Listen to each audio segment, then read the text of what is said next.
ठीक है, जिस सिचुएशन में तुम्हारी क्लास में तुम्हारे फ्रेंड्स हैं, जिस सिचुएशन में वो लोग रह रहे हैं, जो उनका इकोनॉमिक कंडीशन है, जो उनकी फैमिली का कंडीशन, जो उनका सोशल स्ट्रक्चर है, वो सारी चीज़ें तुमसे अलग हो सकती हैं। तो उनके लिए जो डेवलपमेंट का मीनिंग है वो तुम्हारे लिए नहीं हो सकता है, या हो सकता है कि तुम्हारे लिए जो डेवलपमेंट का मीनिंग है वो सेम चीज़ वहाँ पर अप्लाई ना हो। अब जैसे मान लो किसी इंसान के पास बहुत पैसा है, लेकिन वो अपने फैमिली से बहुत दूर रहता है, परिवार के लिए समय ही नहीं है, सोशल लाइफ कुछ है ही नहीं, केवल पैसा कमा रहा है। भाई देखो, जब तक तुम्हारे साथ कुछ लोग ऐसे नहीं रहेंगे जिनके लिए तुम हमेशा ये कह सकते हो कि हाँ ये लोग हमारे अच्छे हैं और बुरे हर समय खड़े थे, तब तक तुम कुछ नहीं कमाए, तब तक पैसे का उतना वैल्यू नहीं रह जाता। ऐसे इंसान को देखते हैं जो बहुत गरीब है, जो बहुत पिछड़ा हुआ है, हम लोग ये देख करके बोलते हैं कि ये सब डेवलप होना ही नहीं चाहते। ठीक है, क्यों नहीं होना चाहते? क्योंकि हमारे डेवलपमेंट के स्टैंडर्ड्स और उनके डेवलपमेंट के स्टैंडर्ड्स आर इंटायरली डिफरेंट। तो यहाँ देखोगे कि हरियाणा का per capita income is high, लेकिन यहाँ इनफैक्ट मोर्टेलिटी रेट भी इसका हाई है।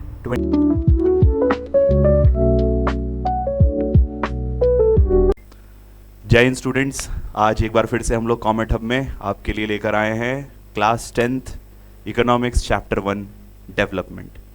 देखो, इस चैप्टर का थीम क्या है कि इसके पहले हम लोगों को कुछ बातें समझनी है। हम लोगों को यहाँ पर इकोनॉमिक डेवलपमेंट पहले समझना होगा कि इकोनॉमिक डेवलपमेंट का मतलब क्या होता है, डेवलपमेंट का इन जनरल मतलब क्या होता है, और अलग अलग लोगों के लिए डेवलपमेंट का अलग अलग मतलब क्यों होता है।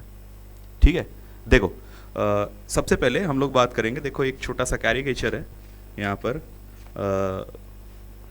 इसमें दो लोग, दो केवमैन है, बैठ के डिस्कस कर रहे हैं कि भाई कुछ तो गलत हो नहीं रहा है कि अगर हमारा एयर क्लीन है, वाटर भी क्लीन है, हम लोग एक्सरसाइज भी कर रहे हैं, सब कुछ खा रहे हैं, ऑर्गेनिक भी खा रहे हैं, फिर भी हम लोग 30 के ऊपर जो है कि नहीं जी पा रहे हैं। तो ये एक थॉट हो गया छोटा सा। खैर, हम लोग बात करेंगे अब किसके बारे में? डेवलपमेंट के बारे में। तो देखो भाई, होता क्या है कि किसी भी सोसाइटी में कहीं पर भी इस शब्द का अलग अलग लोगों के लिए अलग अलग मतलब होता है। Development has different meaning for different people. क्यों ऐसा होता है? देखो भाई, जिस सिचुएशन में तुम रह रहे हो, जिस सिचुएशन में हम रह रहे हैं, उसमें डिफरेंस हो सकता है। ठीक है, जिस सिचुएशन में तुम्हारी क्लास में तुम्हारे फ्रेंड्स हैं, जिस सिचुएशन में वो लोग रह रहे हैं, जो उनका इकोनॉमिक कंडीशन है, जो उनकी फैमिली का कंडीशन है, जो उनका सोशल स्ट्रक्चर है, वो सारी चीज़ें तुमसे अलग हो सकती हैं। तो उनके लिए जो डेवलपमेंट का मीनिंग है वो तुम्हारे लिए नहीं हो सकता है, या हो सकता है कि तुम्हारे लिए जो डेवलपमेंट का मीनिंग है वो सेम चीज़ वहाँ पर अप्लाई ना हो। ठीक है, देखो एक छोटा सा एग्जाम्पल लेते हैं। जैसे डिफरेंट तुम्हारे एनसीईआरटी में एग्जाम्पल लिया हुआ है। हम एक एग्जाम्पल की बात करेंगे कि भाई मान लो एक फार्मर है, ठीक है, हु लिव्स इन पंजाब।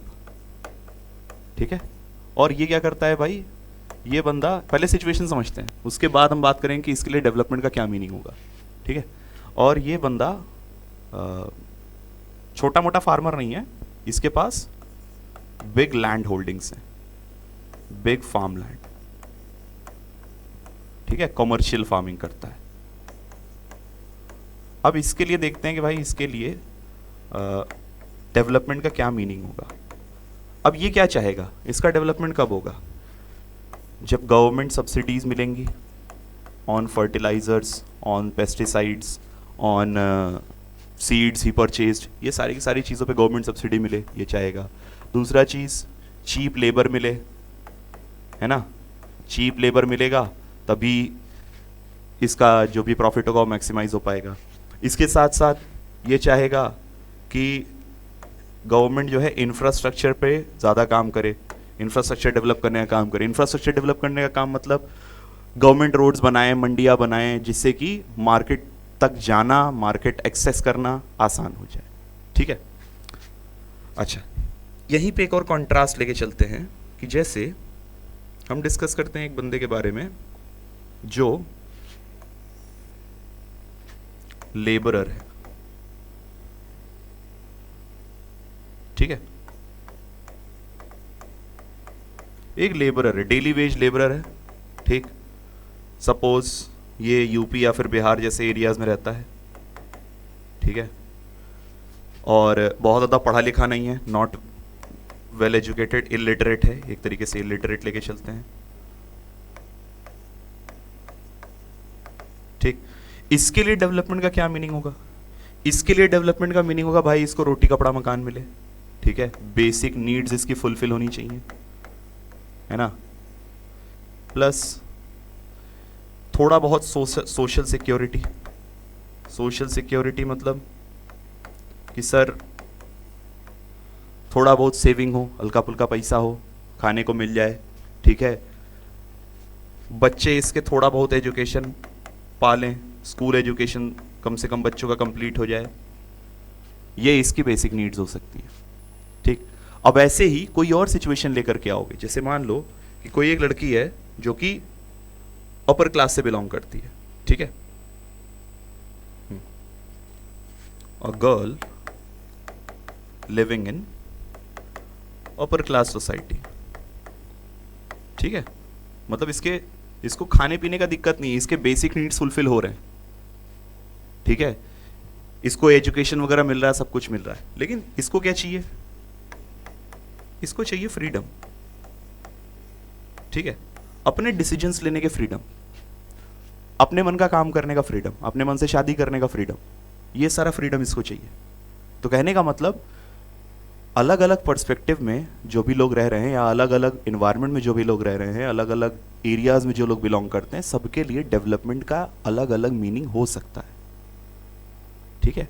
और डेवलपमेंट हमेशा किसी एक पैटर्न पे फॉलो नहीं होता, या किसी एक सिंगल फॉर्मूला से हम लोग डेवलपमेंट नहीं बता सकते किसी चीज़ का। ये कॉम्प्लेक्स प्रोसेस है, इसमें इंसान एक चीज़ नहीं चाहता है, इसमें मल्टीपल चीज़ें चाहता है, ठीक है। सब चाहते हैं कि भाई हमारे पास पैसा हो, लेकिन कितना हो, ठीक है, और उसके साथ साथ पैसा चाहिए, कुछ लोगों को इज्जत चाहिए, कुछ लोगों को गाड़ी चाहिए, सबके लिए अलग अलग डेवलपमेंट का मीनिंग हो जाएगा, ठीक। अब देखो इसके बाद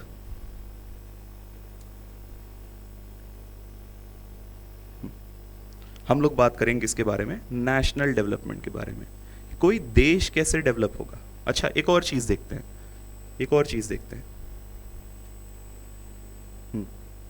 मीनिंग ऑफ डेवलपमेंट में एक और चीज देखते हैं कि हम किस इंसान को डेवलप कहेंगे, ठीक है, कौन इंसान ऐसा है जो डेवलप्ड है, ऑलरेडी डेवलप्ड, कौन ऐसा इंडिविजुअल है, क्या हम अंबानी जी को बोलेंगे कि हाँ वो एकदम उनसे ज़्यादा डेवलपमेंट और किसी का नहीं हो सकता, ठीक है, या फिर अब जो है कि किसी ऐसे इंसान को बोलेंगे कि हाँ जो एकदम संत हो गया है, साधु हो गया है, ठीक है, उससे ज़्यादा डेवलपमेंट और किसी का नहीं हो सकता। तो भाई डेवलपमेंट का कोई एब्सोल्यूट मेजर नहीं है। एब्सोल्यूट मेजर समझते हो कि हाँ अब इतना मिल जाए कि हाँ उसके बाद और कुछ हो ही नहीं सकता। हमेशा इसका डेफिनेशन समय के साथ साथ बदलता रहता है, ठीक। ग्रोथ और डेवलपमेंट इन दोनों में डेफिनेशन हमेशा टाइम के साथ साथ चेंज होती रहती हैं। अब जैसे तुम छोटे बच्चे थे, ठीक है, बहुत छोटे बच्चे थे, पैदल चलते थे, घर वाले तुमको साइकिल वाइकिल नहीं दिला रहे थे, तो तुम सोचते थे कि यार सामने वाले भैया जो है कि साइकिल चलते हैं और यार कितना एकदम बेहतरीन चीज़ है भाई, हमको भी साइकिल मिल जाता तो मज़ा ही आ जाता, ठीक है। तो अब तुम्हारे घर वाले तुमको साइकिल दिला दिए, चलो तुम अच्छा मार्क्स लेकर के आए, कुछ भी किए, तुम्हारे घर वाले तुमको साइकिल दिला दिए। अब साइकिल आ गया, तुम उसी भैया को देख रहे हो, कह रहे हो अरे यार ये तो बाइक से चल रहे हैं, अब हमारे पास बाइक होता तो कितना बढ़िया होता, एकदम मुँह करके घूमते रहते, ठीक है। तो अब तुम्हारे लिए फिर से डेफिनेशन चेंज हुआ। इसके बाद तुम तीसरा चीज़ अब देखे कि भाई अब बाइक आ गई मेरे पास, बाइक आ गई तो भाई देखो तुम भैया अब कार से चल रहे हैं, ठीक है, तो हमारे पास अब कार होती तो कितना सही होता, ठीक। सब लोग अपना घूम टल रहे होते बढ़िया, एकदम बारिश वारिश का कोई असर नहीं होता, धूप का कोई असर नहीं होता, बढ़िया एसी चल रहा होता है ना। तो कहने का मतलब ये हुआ कि तुम्हारा भी डेफिनेशन डेवलपमेंट का टाइम के साथ साथ बदलता रहता है, ठीक है। और केवल पैसा, मनी ज़रूरी नहीं है कि ये इंश्योर करे कि तुम डेवलप्ड हो, ठीक। अब जैसे मान लो किसी इंसान के पास बहुत पैसा है लेकिन वो अपने फैमिली से बहुत दूर रहता है, ठीक है, अपनी फैमिली को साल में 2 साल में एक बार मिल पाता है या कभी मिल ही नहीं पाता है, परिवार के लिए समय ही नहीं है, सोशल लाइफ कुछ है ही नहीं, केवल पैसा कमा रहा है। अब समस्या उसके साथ क्या होगा कि उसको पैसा खर्च कैसे करना उसको नहीं पता। भाई देखो, जब तक तुम्हारे साथ कुछ लोग ऐसे नहीं रहेंगे जिनके लिए तुम हमेशा ये कह सकते हो कि हाँ ये लोग हमारे अच्छे और बुरे हर समय खड़े थे, तब तक तुम कुछ नहीं कमाए हो, तब तक पैसे का उतना वैल्यू नहीं रह जाता है। ठीक है, इसके साथ साथ मान लो तुम्हारे पास पैसा वगैरह आ गया, उसके बाद तुम शादी नहीं कर रहे हो, या फिर कोई तुम्हारे साथ जो है कि तुम्हारा कोई साथी नहीं है, कोई पार्टनर नहीं है, ठीक है, कोई ऐसा इंसान नहीं है जिससे तुम अपने मन की बातें बता पाओ कि यार आज पूरा दिन ऐसा गया है। और बिलीव मी, अगर तुमको ऐसा कोई इंसान मिल जाता है कि आज दिन भर तुम मेहनत करके जा रहे हो और घर पहुंचते ही तुम जा करके उसके साथ बैठ करके आज पूरा दिन में क्या क्या हुआ, छोटी छोटी बातें अपनी शेयर कर रहे हो, उसकी छोटी छोटी बातें सुन रहे हो, तो उससे बढ़िया कोई और फीलिंग नहीं होता है। ठीक है, वो तुम्हारे पूरे दिन भर का स्ट्रेस खत्म कर देता है। ठीक, तो डेवलपमेंट का कुछ लोगों के लिए मीनिंग ये भी हो सकता है। डेवलपमेंट का कुछ लोगों के लिए मीनिंग ये हो सकता है कि भाई वो अपने लाइफ में एक हायर पर्पस चाहते हैं, है ना। जैसे अभी एक आईएएस ऑफिसर थे, वो जो है कि अपना मतलब बहुत ही हाईली क्वालिफाइड आईएएस ऑफिसर थे, वो अपना जॉब वगैरह छोड़ करके क्लासिकल म्यूजिक में इंटरेस्टेड हो गए। ठीक है, तो अब वो क्लासिकल म्यूजिक में इंटरेस्टेड हो गए, तो अब वहाँ पर वो सारा का सारा सब कुछ अपना बना बनाया लाइफ छोड़ छाड़ करके पूरा का पूरा लाइफ अपने म्यूजिक को डेडिकेट कर दिए। इंडियन क्लासिकल म्यूजिक सीखेंगे, सिखाएंगे और इसको प्रोपोगेट करेंगे। ठीक, तो कहने का मतलब ये हुआ कि हर समय हर इंसान का डेवलपमेंट का, ग्रोथ का मीनिंग डिफरेंट हो सकता है। कभी कभी ऐसा भी होता है कि हम किसी ऐसे इंसान को देखते हैं जो बहुत गरीब है, जो बहुत पिछड़ा हुआ है, हम लोग ये देख करके बोलते हैं कि ये सब डेवलप होना ही नहीं चाहते हैं। ठीक है, क्यों नहीं होना चाहते? क्योंकि हमारे डेवलपमेंट के स्टैंडर्ड्स और उनके डेवलपमेंट के स्टैंडर्ड्स आर इंटायरली डिफरेंट। जिस चीज़ को वो डेवलपमेंट मानते हैं, हम कहते हैं यार ये थोड़ा ना होता है। जैसे अब कोई इंसान है, वो 2 दिन से 3 दिन से खाना नहीं खाया है, उसको अगर खाना मिल जाए, उसको डेली खाना मिलने लगे, तो उसके लिए वही ग्रोथ है, वही सेटिस्फैक्शन है। हम लोग को क्या लगेगा, अरे यार ये तो डेली तो खाना मिलता ही है सबको, क्या दिक्कत है इसमें। ठीक है, तो हमारी जो प्रॉब्लम्स हैं वो अंबानी के लिए सेम प्रॉब्लम नहीं है। तो हमारे लिए जो ग्रोथ के स्टैंडर्ड्स हैं और अंबानी के लिए जो ग्रोथ के स्टैंडर्ड्स हैं वो इंटायरली डिफरेंट हो सकते हैं। इसी वजह से सोसाइटी में एक्सेप्टेंस की कमी हो जाती है, क्योंकि हम सामने वाले का पर्सपेक्टिव नहीं समझना चाहते हैं। ठीक है, तो कोशिश करना कि देखो हम लोग यार इकोनॉमिक्स ही नहीं सीख रहे हैं, ये एक ऐसा सब्जेक्ट है, एक ऐसा जो है कि पार्ट ऑफ करिकुलम है जो तुम्हारे पार्ट ऑफ लाइफ हो सकता है। इससे प्रैक्टिकल सब्जेक्ट और तुमको कुछ नहीं मिलेगा। ठीक है, ये पूरा का पूरा subject he based on practicality है ना। तो खैर आते हैं, आगे बढ़ते हैं।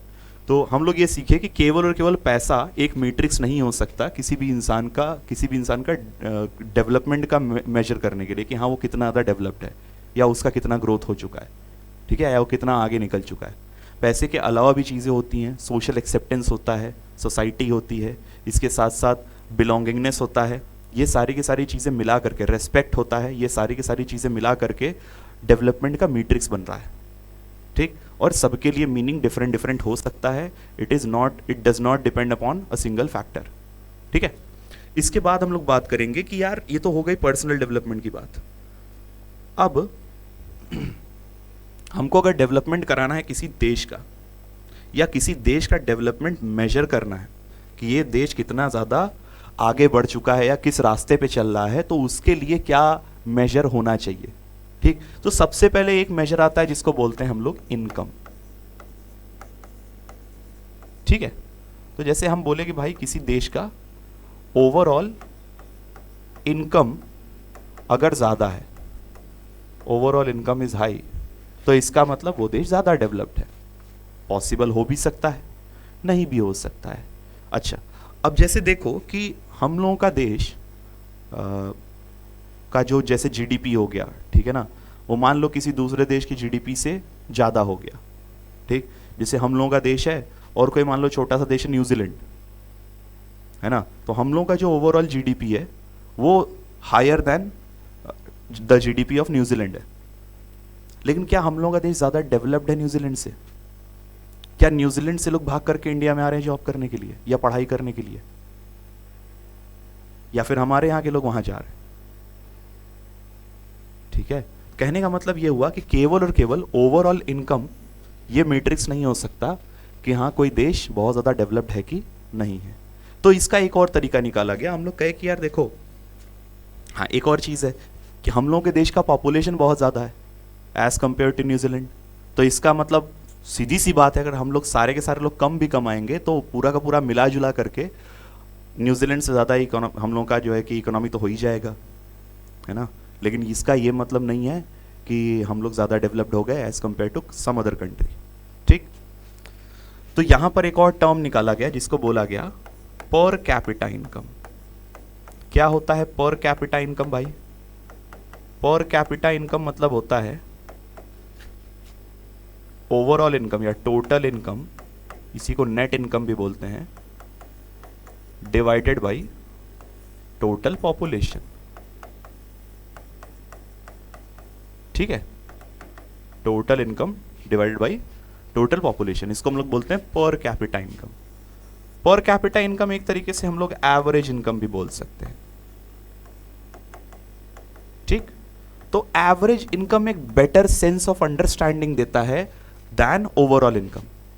एवरेज इनकम से हमको ये एक आइडिया लग सकता है कि हाँ एक आदमी कितना कमाता होगा, ठीक है। तो अगर किसी देश में per capita income is high, it means वहां के लोग ज्यादा प्रॉस्पेरस हो सकते हैं, ठीक है। लेकिन क्या ये भी एक एब्सोल्यूट मेजर होगा?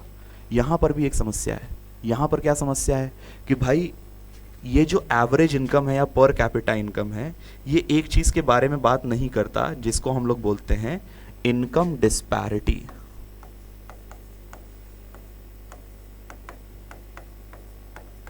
कहने का मतलब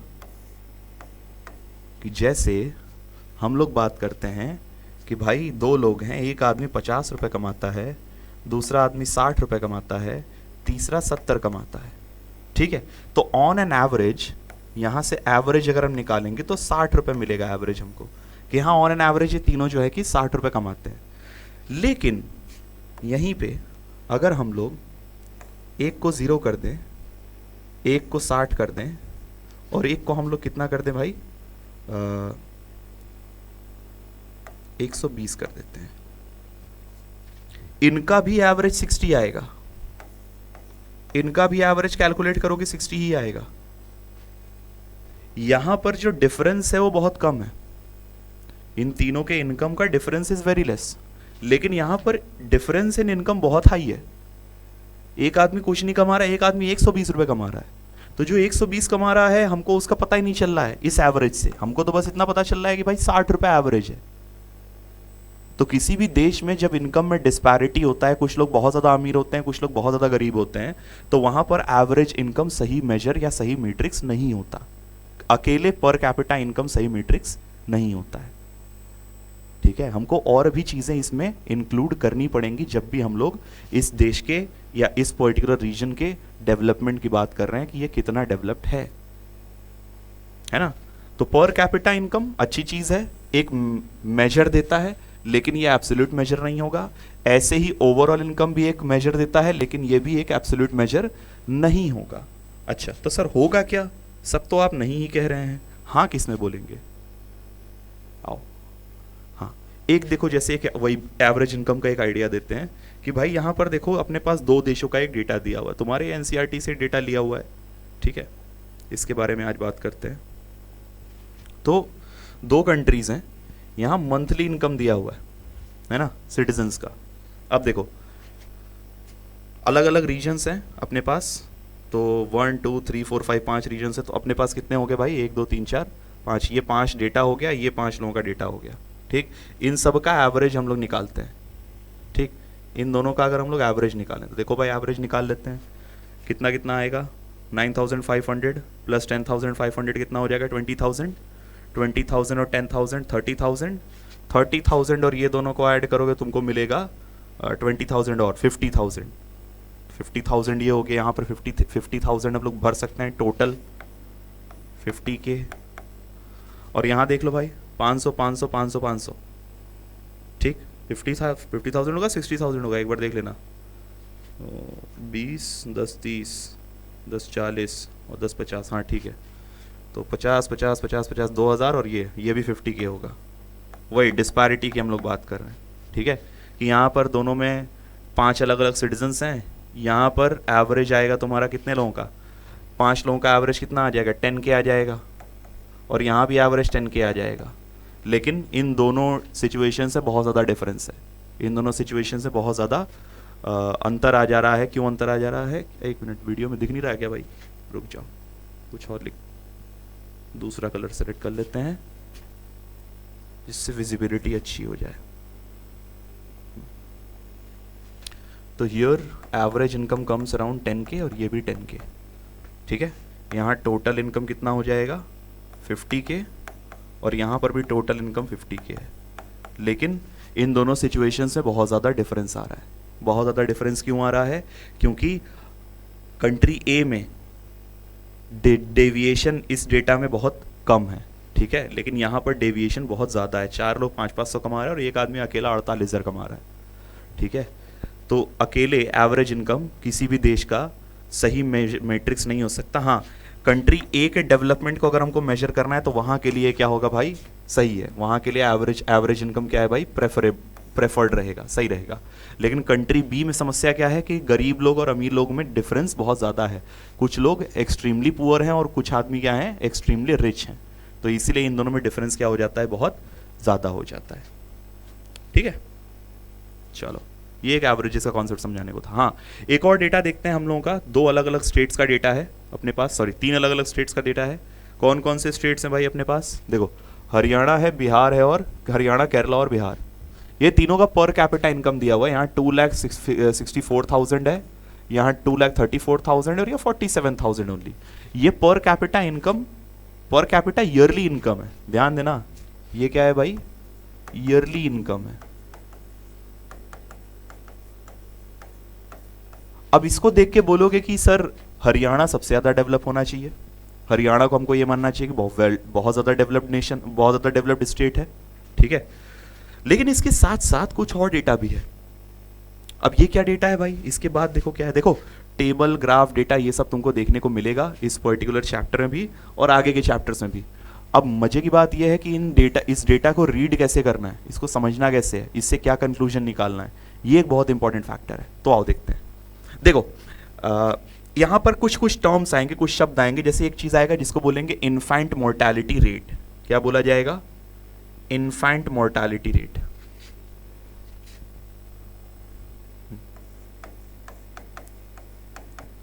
इन्फेंट, अच्छा रुको, पहले टर्म्स अलग से समझा देते हैं, फिर उसके बाद हम लोग इसके बारे में बात करते हैं, ठीक है।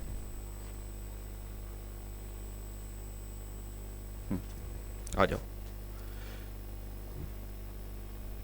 सबसे पहले आया इन्फेंट मोर्टेलिटी रेट, इसको बोलते हैं IMR। इसको हम लोग एज अ मैट्रिक्स क्यों यूज कर रहे हैं? पहले तो ये समझो कि ये है क्या, ठीक। 1 साल तक के बच्चे पर 1000 बच्चों में, 1000 बच्चों में कितना नंबर ऑफ डेथ हो रहा है? 1 साल के बच्चों में, 1 साल तक के बच्चों में 1000 बच्चों में कितना नंबर ऑफ डेथ है, इसको हम लोग बोलते हैं इन्फेंट मोर्टेलिटी रेट। तो कहने का मतलब, सपोज किसी जगह का इन्फेंट मोर्टेलिटी रेट इज 48 और कहीं का इन्फेंट मोर्टेलिटी रेट इज 10, तो इसका मतलब क्या होगा कि यहाँ पर इस रीजन में 48 डेथ हो रही हैं, जो बच्चे पैदा हो रहे हैं और 1 साल तक रह रहे हैं, 1 साल तक जी रहे हैं, 1 साल के अंदर ही 48 बच्चों की डेथ हो जा रही है आउट ऑफ 1000। यहाँ पर केवल 10 बच्चों की डेथ हो रही है आउट ऑफ 1000। इसका मतलब इस जगह में, इस पर्टिकुलर एरिया में हेल्थ पे, हेल्थ केयर पे ज़्यादा ध्यान दिया जा रहा है। यहाँ का हेल्थ केयर वाला सिस्टम बढ़िया है, यहाँ हॉस्पिटल्स अच्छे हैं, यहाँ पर पोस्ट डिलीवरी जो है कि मदर्स का ज़्यादा ख्याल रखा जा रहा है, बच्चों का ज़्यादा ख्याल रखा जा रहा है। यहाँ की सोसाइटी ज़्यादा जागरूक है, ठीक है, ज़्यादा अवेयर है डिफरेंट बीमारियों को लेकर के। तो इसका मतलब क्या हुआ कि जहाँ इन्फेंट मोर्टेलिटी रेट कम है, इसका मतलब ये है कि वहाँ पर हेल्थ केयर थोड़ा अच्छा चल रहा है, ठीक है। अच्छा, इसके अलावा एक और चीज़ आता है, एजुकेशन में बात करते हैं तो एक टर्म आता है जिसको बोलते हैं नेट अटेंडेंस रेशियो।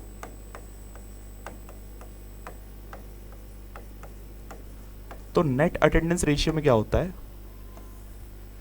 कि 15 to 17 ईयर्स 15 to 17 ईयर्स के कितने बच्चे ऐसे हैं जो स्कूल जाते हैं, ठीक है। तो ये क्या होता है भाई, number of school going students between the age of 15 to 17 years divided by total number of students, total number of kids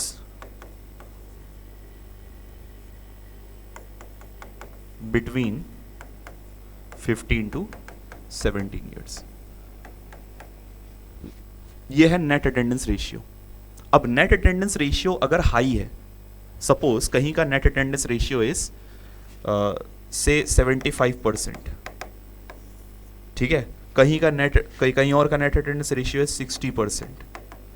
तो इसका मतलब जहां 75% नेट अटेंडेंस रेशियो है वहां पर number of school going student ज़्यादा हैं। कहने का मतलब वहाँ 25% स्टूडेंट ऐसे हैं जो 25% स्टूडेंट्स ही ऐसे हैं जो ड्रॉप आउट हो जा रहे हैं 15 साल की उम्र में पहुँचने से पहले।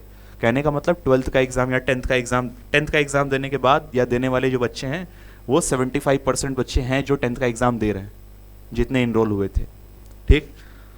यहाँ पर क्या समस्या है, यहाँ पर केवल 60% बच्चे ऐसे हैं जो एग्ज़ाम दे रहे हैं, 40% बच्चे ऐसे हैं जो ड्रॉप आउट हो जा रहे हैं, ठीक है। तो अगर किसी पर्टिकुलर एरिया में बच्चों का ड्रॉप आउट का रेट ज़्यादा है, इसका मतलब वहाँ पर एजुकेशन लैक कर रहा है, ठीक है।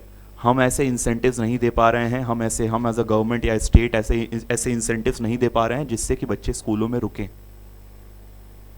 ठीक है। बच्चे स्कूलों में रुक करके पढ़ाई करें, पढ़ाई को ज़्यादा इंसेंटिव नहीं मिल रहा है। और अगर किसी भी नेशन में या किसी भी एरिया में पढ़ाई को अगर ज़्यादा इंपॉर्टेंस नहीं मिलने लगा, यंगर एज पे स्कूल में बच्चे नहीं जा रहे, उनका ओवरऑल डेवलपमेंट नहीं हो रहा है, तो इसका मतलब सीधी सी बात है कि ये बहुत संकट वाली सिचुएशन है, ठीक है। इसका मतलब ये है कि अब वहाँ पर बच्चों का मेंटल डेवलपमेंट रुक जाएगा, स्लो हो जाएगा। और जैसे ही mental development, mental growth slow हो गया, नई चीज़ें वो सीख नहीं रहे हैं, अच्छी चीज़ें सीख नहीं रहे हैं, वो मॉरल्स नहीं सीख रहे हैं, वो एथिक्स नहीं सीख रहे हैं, वो अलग अलग टाइप के सब्जेक्ट्स नहीं सीख रहे हैं, तो इसका मतलब वो बहुत पीछे रह जाएंगे, ठीक है।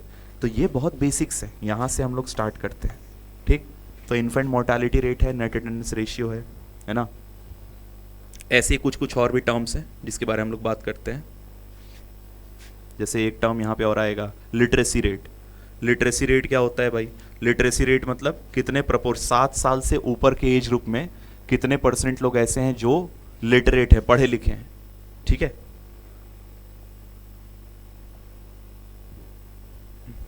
वेट, हाँ, तो अब हम लोग बात करेंगे इसके बारे में, लिटरेसी रेट के बारे में। हाँ, इस डेटा के बारे में बात करते हैं। देखो क्या कह रहा है ये। इस पर्टिकुलर डेटा में तुमको देखने को मिलेगा कि सबसे ज़्यादा पर कैपिटा इनकम किसका है, हरियाणा का है, उससे कम केरला का है और सबसे कम बिहार का है, ठीक। अब देखो इसका मतलब बिहार भाई यहाँ पे पीछे हो गया है कि हाँ ज़्यादा इस स्टेट में लोग कमाई नहीं कर रहे हैं। 47,000 या 48,000 या 47,500 रुपये पर ईयर का मतलब क्या हुआ, बहुत ही कम हो गया, ठीक है। हाँ, 12 चौक 48,000, 4,000 रुपये लोग जो है कि महीना में कमा रहे हैं। भाई 4,000 रुपये अगर कोई महीना में कमाएगा तो बच्चों को पढ़ाएगा लिखाएगा कैसे, खुद का अपना भरण पोषण कैसे करेगा, या फिर अगर बीमार हो जाता है कोई फैमिली में तो कैसे उसका ध्यान रखेगा। ये सब बहुत बड़ी समस्या है। इसके बाद हम लोग आते हैं इन्फेंट मोर्टालिटी रेट के डेटा पे। तो यहाँ देखोगे कि हरियाणा का per capita income is high, लेकिन यहाँ इन्फेंट मोर्टालिटी रेट भी इसका हाई है, 28 है और वेरी क्लोज टू बिहार है। तो इसका मतलब ये हुआ कि यहाँ पर पैसे तो लोग कमा रहे हैं लेकिन हेल्थ केयर पे उतना ज़्यादा ध्यान नहीं दिया जा रहा है, लोग उतने अवेयर नहीं है। वहीं पर कंट्रास्ट देखोगे केरला में, तो केरला में क्या है भाई, infant mortality rate is just 6, जो कि बहुत कम है, ठीक है। फिर ऐसे आते हैं लिटरेसी रेट पे। ये 17-18 का डेटा है तो थोड़ा पुराना डेटा होगा, ठीक है। तो 17-18 के टाइम पे यहाँ देखो केरला में 94% लोग लिटरेट हैं। 7 साल से एज के ऊपर, 7 साल के ऊपर वाले जितने भी लोग हैं उसमें 94% पॉपुलेशन को लिखना पढ़ना आता है। वहीं पे आओगे हरियाणा में तो ये 82% है, विच इज़ ओके, डिसेंट। लेकिन ये बिहार में आते हैं तो ये डेटा कितना हो जाता है, 62% हो जाता है, जो कि बहुत ही कम है, है ना। ये तुमको टेबल तुम्हारे बुक में भी तुमको मिल जाएगा। फिर आते हैं हम लोग, अगर यहाँ पे क्लियरली विजिबल ना हो तो वैसे होगा। नेट अटेंडेंस रेशियो की बात करते हैं तो फिर से केरला टॉप कर रहा है चार्ट्स को। 94% बच्चे ऐसे हैं जो क्लास 12th का एग्जाम दे रहे हैं इन केरला। इसका मतलब केवल 6% बच्चे ऐसे हैं जो ड्रॉप आउट हो रहे हैं। वहीं पर ये नंबर बहुत कम हो जाता है कहाँ पे, इन दोनों स्टेट्स में, हरियाणा और बिहार में। तो हरियाणा में लोग कमाई तो कर रहे हैं, पैसे तो कमा रहे हैं, लेकिन यहाँ पर एजुकेशन को और हेल्थ केयर को उतना ज़्यादा इंपॉर्टेंस नहीं मिल रहा है। ठीक है, बिहार की हालत तीनों में खराब है, तो यहाँ पर सिचुएशन बहुत ज़्यादा डिफिकल्ट होने वाली है। ठीक है, हाँ, ये सारा का सारा डेटा किसी अलग जगह का नहीं है, सारा का सारा डेटा गवर्नमेंट का ही डेटा है। ठीक है, नेशनल ये इकोनॉमिक सर्वे 2023-24 में हुआ था, उसका डेटा है। और NSSO एक ऑर्गेनाइजेशन है, नेशनल सैंपल सर्वे ऑर्गेनाइजेशन, जो क्या करता है भाई, ये सारा का सारा डेटा कलेक्ट करता है ताकि बेटर पॉलिसी बनाने में, अच्छी पॉलिसीज बनाने में, अच्छे स्कीम्स चलाने में गवर्नमेंट को हेल्प मिले। ठीक है, चलो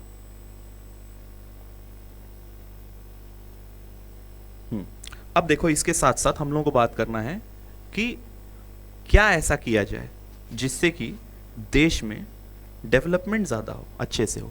तो सबसे पहली चीज़, पब्लिक फैसिलिटीज़ इंप्रूव करनी पड़ेंगी। देखो, हम लोगों का देश क्या है, हम लोगों का देश एक वेलफेयर स्टेट है। वेलफेयर स्टेट का क्या मतलब होता है? वेलफेयर स्टेट का मतलब ये होता है कि हम लोगों का जो गवर्नमेंट फॉर्म होता है, जो सरकार बनती है, उसको ये निर्देश है, कॉन्स्टिट्यूशन ये निर्देश दिया हुआ है कि जो भी पॉलिसीज आप लोगों को बनानी है, ये प्रॉफिट कमाने के लिए नहीं बनानी है। हम लोगों की देश प्राइवेट एंटिटी नहीं है, हम लोग का देश कोई कंपनी नहीं है। हम लोगों का देश क्या है भाई, वेलफेयर स्टेट है।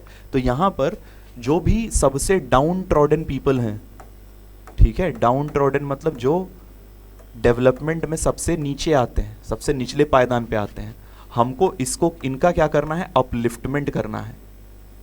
ठीक है, हमको इनका अपलिफ्टमेंट करना है, इनको ऊपर उठाना है, ये हमारा पर्पस है ना। इसीलिए हम लोगों के देश में पब्लिक फैसिलिटीज दी जाती हैं। पब्लिक फैसिलिटीज जैसे गवर्नमेंट स्कूल बनाए जाते हैं। अब गवर्नमेंट स्कूल जैसे कि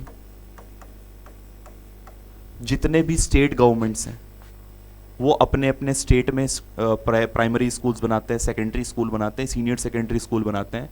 इसके साथ साथ हायर एजुकेशन के लिए यूनिवर्सिटीज़ बनाई जाती हैं, पब्लिक यूनिवर्सिटीज़ बनाई जाती हैं, जहाँ पर किसी के पास अगर पैसा कम भी है, नहीं भी है, फीस देने लायक नहीं भी है, किताबें अगर नहीं खरीद सकता है, तब भी उसको मौका मिले आगे बढ़ने का और एजुकेशन प्राप्त करने का। ठीक है, तो ये चीज़ बहुत ज़्यादा इंपॉर्टेंट हो जाती है। तो गवर्नमेंट स्कूल्स इम्प्रूव होने चाहिए, अच्छे होने चाहिए, ऐसे होने चाहिए कि हाँ, बच्चे वहाँ से निकल करके दुनिया में compete कर पाए, अपना कुछ जगह बना पाए। ठीक है, केवल और केवल कोरम पूरा करने के लिए या फिर केवल और केवल फॉर्मेलिटी के लिए गवर्नमेंट स्कूल्स नहीं होने चाहिए। ठीक, दूसरा इंपॉर्टेंट चीज़ है गवर्नमेंट हॉस्पिटल्स।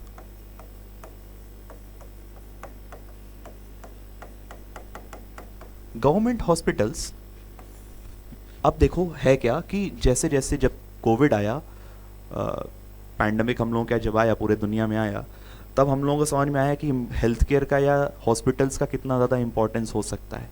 ठीक है, एक रोबस्ट हेल्थ केयर का सिस्टम होना कितना ज़रूरी है किसी भी देश के लिए। क्योंकि ये देखो कि अमेरिका जैसा, USA जैसा देश भी इस सिचुएशन से बहुत ज़्यादा सफ़र किया, बहुत ज़्यादा नंबर ऑफ डेथ्स हुई। वो तो इतना डेवलप्ड नेशन है, लेकिन वही समस्या है कि हेल्थ केयर पे गवर्नमेंट ने बहुत ज़्यादा वहाँ पर ध्यान नहीं दिया, और यही सिमिलर सिचुएशन हर जगह था। ठीक है, तो गवर्नमेंट हॉस्पिटल्स का होना बहुत ज़रूरी है ताकि लोग कम खर्च में इलाज करा सकें। जैसे अभी जो है कि आयुष्मान भारत योजना चल रहा है। ठीक है, आयुष्मान भारत योजना, किसी को आइडिया हो तो बताना कमेंट सेक्शन में, क्या था, क्या होता है ये।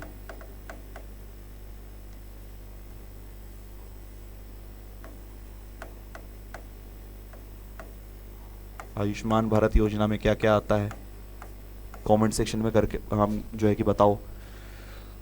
गवर्नमेंट हॉस्पिटल्स बनाए जाते हैं जहाँ पर इलाज लोगों का फ्री में होता है, दवाइयाँ फ्री में मिलती हैं, जांचें फ्री में होती हैं, ठीक। इसके साथ साथ पब्लिक इंफ्रास्ट्रक्चर डेवलप करना। पब्लिक इंफ्रास्ट्रक्चर मतलब रोड्स बनाना, ब्रिजेस बनाना,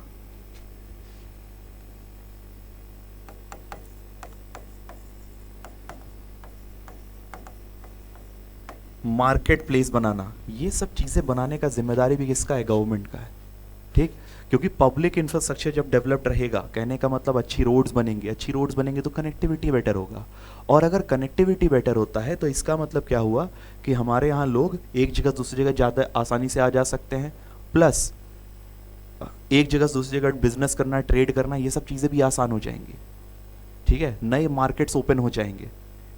तो पब्लिक इंफ्रास्ट्रक्चर डेवलप करना इज़ वेरी इंपॉर्टेंट, ठीक है। इसके साथ साथ स्पोर्ट्स फैसिलिटीज़ बनाना, ये बहुत ज़्यादा इंपॉर्टेंट है, ठीक। हम लोग आज हम लोगों का इतना बड़ा देश है, ठीक है, हम लोगों की पॉपुलेशन इतनी ज़्यादा है, हम लोग अब कहते हैं कि हम लोग चाइना को भी बीट करके पॉपुलेशन के मामले में, लेकिन जब भी हम लोग मेडल्स की बात करते हैं, ओलंपिक्स की बात करते हैं, तो हम लोगों के यहाँ कंटिजेंट एकदम छोटा सा भेजा जाता है। चाइना वाले फर्स्ट सेकंड पोजीशन पे रहते हैं। हमारे पास अगर दो गोल्ड मेडल, 3 गोल्ड मेडल आ गया, 4 गोल्ड मेडल आ गया, तो हम लोग उसी में नाचने लगते हैं। वहाँ पर एक स्पोर्ट में 5-5, 6-6 गोल्ड मेडल लेकर के आ रहे हैं लोग, ठीक है। वहाँ गोल्ड मेडल का टैली 50s में, 60s में होता है। ऐसा तो है नहीं कि हमारे यहाँ टैलेंट नहीं है या लोग नहीं है, लेकिन उनको नर्चर करना, उनको सिक्योरिटी देना, उनको सेफ्टी देना बहुत ज़रूरी होता है। कोई नेशनल लेवल बॉक्सर है, आज सुनने में आता है कि वो आदमी जो है कि पानी पूरी का ठेला लगा रहा है, ठीक है। कोई जो है कि national level, international level athlete है, पता चलता है कि उसको सफाई वाला काम करना पड़ रहा है, ठीक है, वो आदमी कूड़ा उठा रहा है, ठीक। तो कहने का मतलब ये है कि ये लोग आउट ऑफ प्लेस हो गए।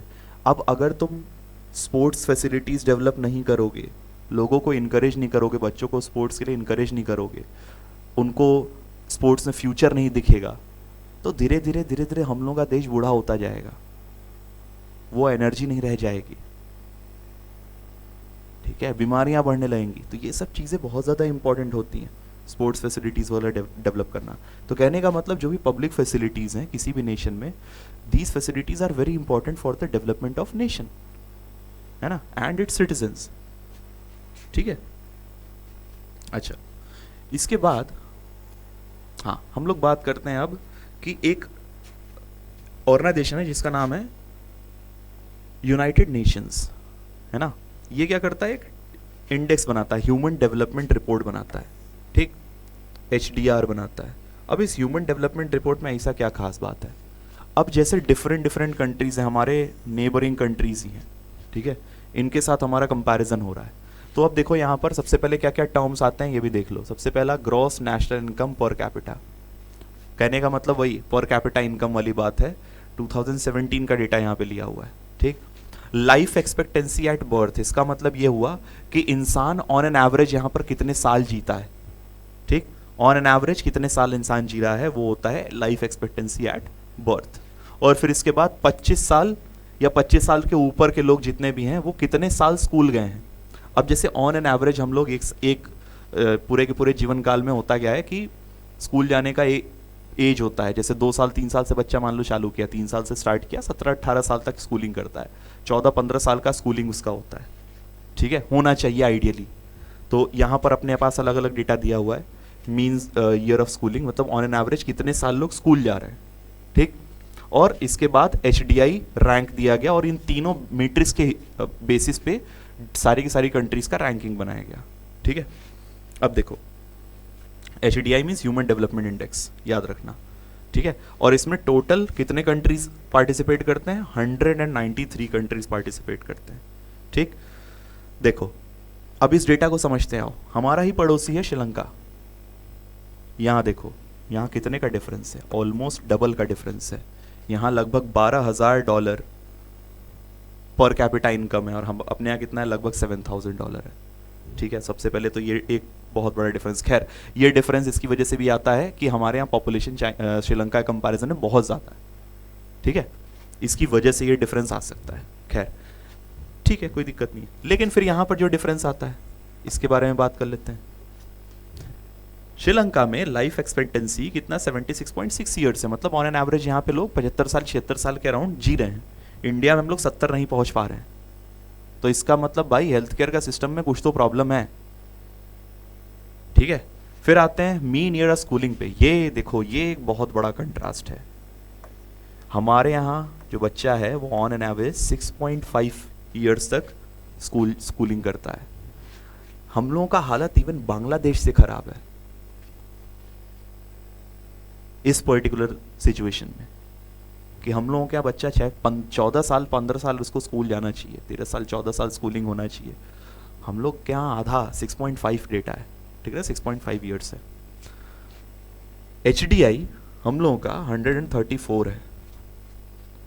193 कंट्रीज में हम 134 पे आते हैं। चलो ठीक है, हम मान लेते हैं कि हाँ यार कुछ डेटा ये बायस्ड हो सकता है, ठीक है।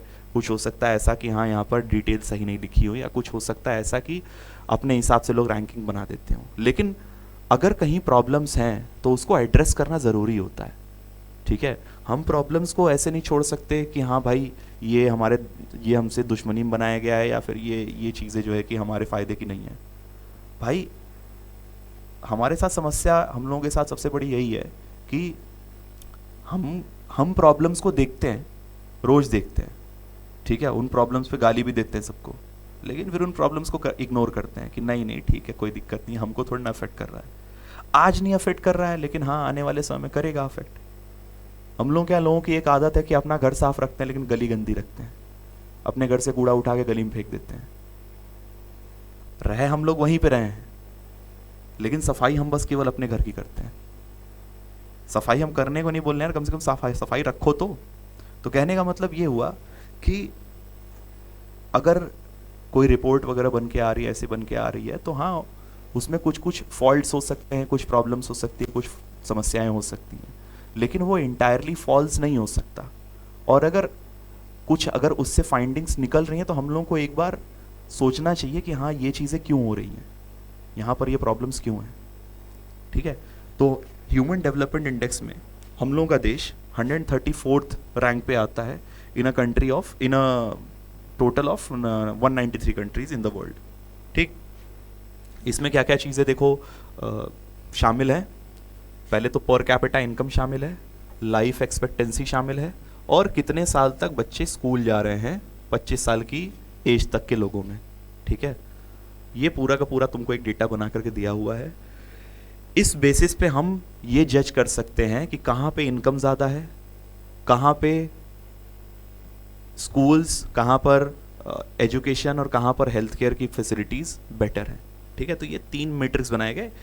इसके अलावा भी और बहुत सारे मैट्रिक्स हो सकते हैं, इसके अलावा और बहुत सारे वेरिएबल्स हो सकते हैं, लेकिन ये 3 ऐसे पाए गए जो बहुत ज़्यादा इंपॉर्टेंट होते हैं किसी भी देश के डेवलपमेंट के लिए और लॉन्ग टर्म डेवलपमेंट के लिए, ठीक है।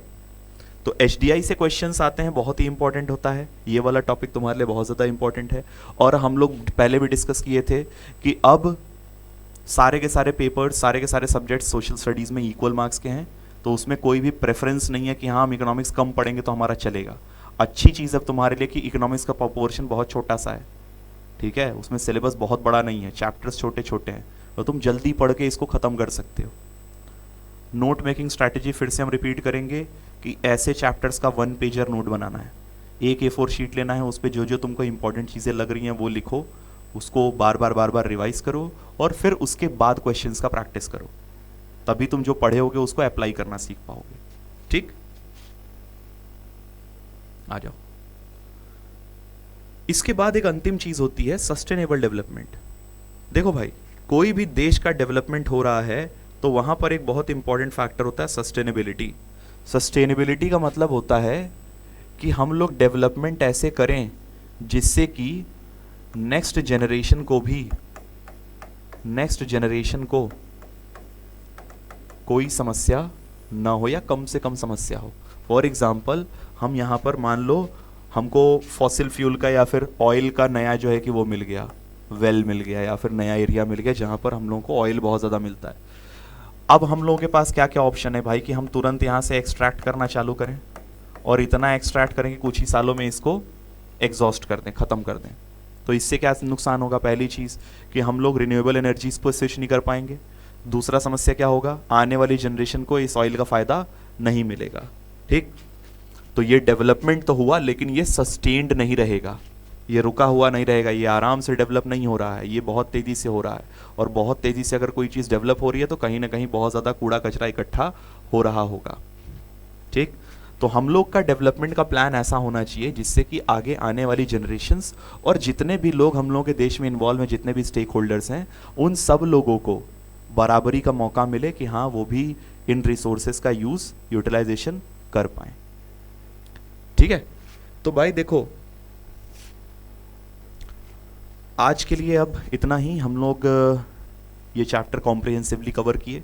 जो जो फाइनर पॉइंट्स थे वो सारे के सारे फाइनर पॉइंट्स तुम लोगों को समझ में आए कि नहीं आए, ये सारी बातें कमेंट सेक्शन में ज़रूर बताओ।